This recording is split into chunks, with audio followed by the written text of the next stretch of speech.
Breaking news చూస్తున్నాము. తెలంగాణలో ఎండలు బగ్గుమంటున్నాయి. రాష్ట్ర వ్యాప్తంగా ఒకే రోజు 34 మంది మృతి చెందారు.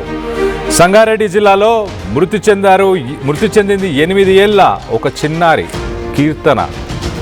ఉమ్మడి వరంగల్ జిల్లాలో ఇప్పటి వరకు 16 మంది మృతి చెందారు. ఉమ్మడి ఖమ్మం జిల్లాలో 12 మంది మృతి చెందారు.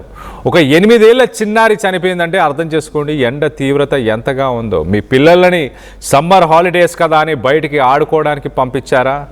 అది తీవ్ర పరిణామాలు చోటు చేసుకునే అవకాశం ఉంది. వడగాల్పులు అలాగే ఉక్కపోతతో జనం ఇబ్బందులు పడుతున్నారు. గరిష్టంగా ఆసిఫాబాద్ జిల్లాలో 46.5 డిగ్రీల సెల్సియస్ ఉష్ణోగ్రతలు నమోదయ్యాయి.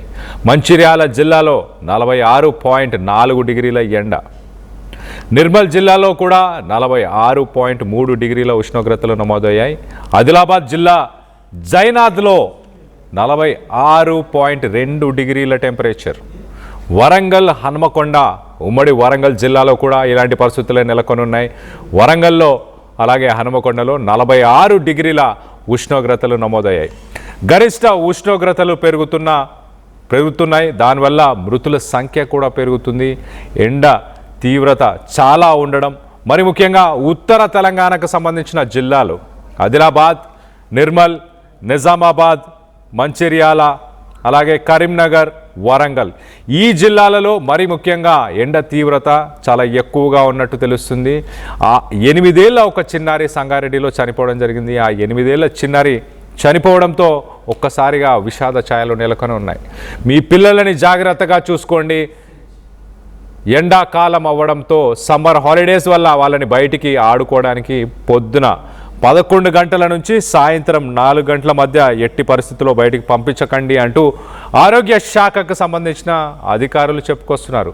మరో పక్కన రానున్న రోజుల్లో కూడా ఎండ తీవ్రత ఉత్తర తెలంగాణకు సంబంధించిన జిల్లాలు అలాగే కొంత ఈస్టర్న్ డిస్ట్రిక్ట్స్ అని చెప్పొచ్చు, ఇటు ఖమ్మం, హనుమకొండ, వరంగల్ ఈ జిల్లాల్లో కూడా ఎండ తీవ్రంగా ఉండే అవకాశం ఉన్నట్టు తెలుస్తుంది.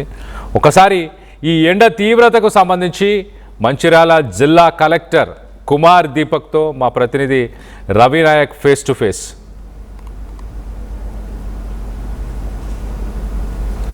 జిల్లాలో ఉన్న ప్రజలందరూ అప్రమత్తంగా ఉండాలి. రోజు రోజుకు ఎండ తీవ్రత పెరుగుతుందని జిల్లా కలెక్టర్ కుమార్ దీపక్ చెబుతున్నారు. మనతో పాటు కలెక్టర్ గారు ఉన్నారు. ఒకసారి సార్తో మాట్లాడిద్దాం. జిల్లాలో పరిస్థితి ఏ విధంగా ఉంది, రైతులు కావచ్చు, ఎన్ఆర్ఈజీఎస్ ఎవరైతే కూలీలు కావచ్చు వాళ్ళకి ఏం జాగ్రత్తలు చెప్తారు, జిల్లా ప్రజలకు ఏం చెప్తారో తెలుసుకుందాం. సార్ నమస్తే సార్. ఏంటి సార్ ఏం చెప్తారు సార్ ఈ వెదర్ మీద? రోజు రోజు ఎండ తీవ్రత పెరుగుతుంది, మన జిల్లా రెడ్ అలర్ట్లో ఉన్నట్టు. సో అందరికీ నమస్కారం. యాక్చువల్గా మన జిల్లాతో పాటు ఉమ్మడి ఆదిలాబాద్లో రెడ్ అలర్ట్ ఉన్నాయి. టెంపరేచర్ కొన్ని చోటలు 45 డిగ్రీ కూడా టచ్ అవుతుంది. సో అట్లా ఉన్న ఎండలో హీట్ వేవ్స్లో ఐ థింక్ నిన్న 1-2 డేస్ బ్యాక్ కొంతమందికి చాలా అస్వస్థ కూడా వచ్చింది. వాళ్ళు హాస్పిటల్లో అడ్మిట్ అయ్యారు. నేను ఎప్పుడైనా హాస్పిటల్ విజిట్ చేస్తే చాలామంది వామిటింగ్ తోటి, ఫీవర్స్ తోటి వస్తున్నారు. అన్ని రీజన్ అంటే ఒకటే, అది తీవ్రమైన ఎండ ఏమైనా వస్తున్నాయి, దాని నుంచి ఎట్లా ఇబ్బంది పడుతున్నారు. కాబట్టి అందరూ లోపల ఉండాలి. ఎక్కువ అవసరాలు అయితే మాత్రం బయటకి వెళ్ళాలి. మనకి రైతులు కూడా కొన్ని పీపీసీ సెంటర్స్ అన్నిట్లో ఉన్నారు, వాళ్ళకి కూడా రెగ్యులర్గా ఇన్స్ట్రక్షన్ మనం ఇష్యూ చేస్తున్నాము. మార్నింగ్ అవర్స్లో మాత్రమే కాటా జరుగుతుంది, లోడింగ్ ఈవినింగ్ అవర్లో జరుగుతుంది. ఏమైనా మాయిశ్చర్ వచ్చేసింది కనుక దానికి కాటా చేసేసి బ్యాగ్లో నింపేసి మనం దానికి అక్కడ ఉంచుతున్నాము. ఏమైనా ఆరపెడుతున్నారు అంటే దానికి మార్నింగ్ అవర్స్లో పెట్టేసి సాయంత్రం అవర్లో మాత్రమే కుప్ప చేయాలి.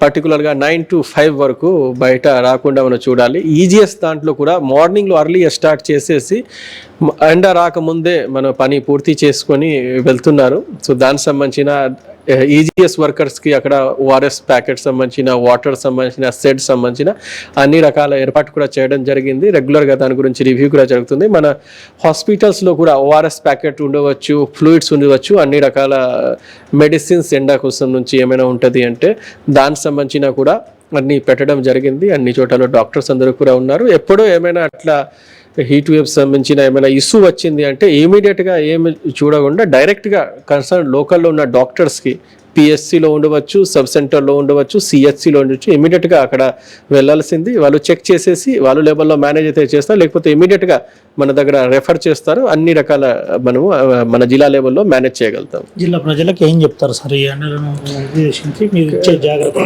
హీట్ వేవ్ అలర్ట్ ఉన్నాయి, ఇంకా 7 to 10 days మోస్ట్ ప్రాబబ్లీ ఉంటుంది. మేబీ 2nd June వరకు కూడా ఉండవచ్చు. ఎంత ఎండలో బయట అవసరమైతే టైంలో మాత్రమే వెళ్ళాలి. అతి అవసరాల పని కూడా మార్నింగ్ అవర్స్లో లేదా లేట్ ఈవినింగ్లో మనం చేయాల్సింది. సో దట్ ఎండ నుంచి ప్రాపర్గా ఎక్కువ హైడ్రేషన్ ఉండాల్సింది, వాటర్ ఎక్కువ తీసుకోవచ్చు.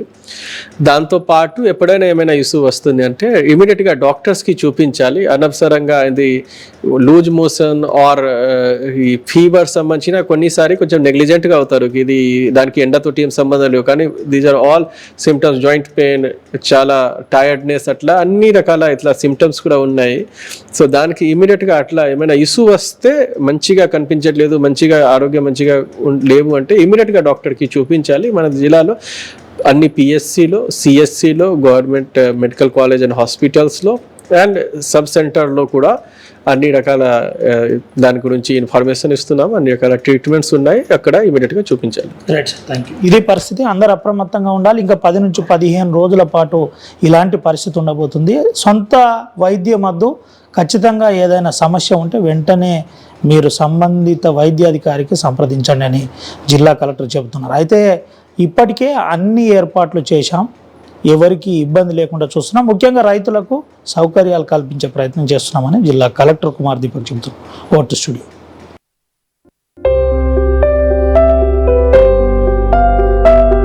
చిన్న చిన్న ఆనందాలు 35 ఏళ్లుగా నా జీవితంలో లేవు. 35 ఏళ్లుగా నేను డైపర్లలో బ్రతికాను. 6 సెంటీమీటర్ల ఫిస్టులా నా మూత్రాశయంలో లీకు కారణమైంది. ఎవరూ నాకు సహాయం చేయలేకపోయారు. ఏఐఎన్యూలో వైద్యులను కలిసే వరకు అక్కడ వారు రోబోటిక్ శస్త్రచికిత్సతో నాకు పరిష్కారం ఇచ్చారు. వారు నా ఆత్మవిశ్వాసాన్ని కూడా తిరిగిచ్చారు. Precision care makes it possible. The Center for Robotic Surgery at AINU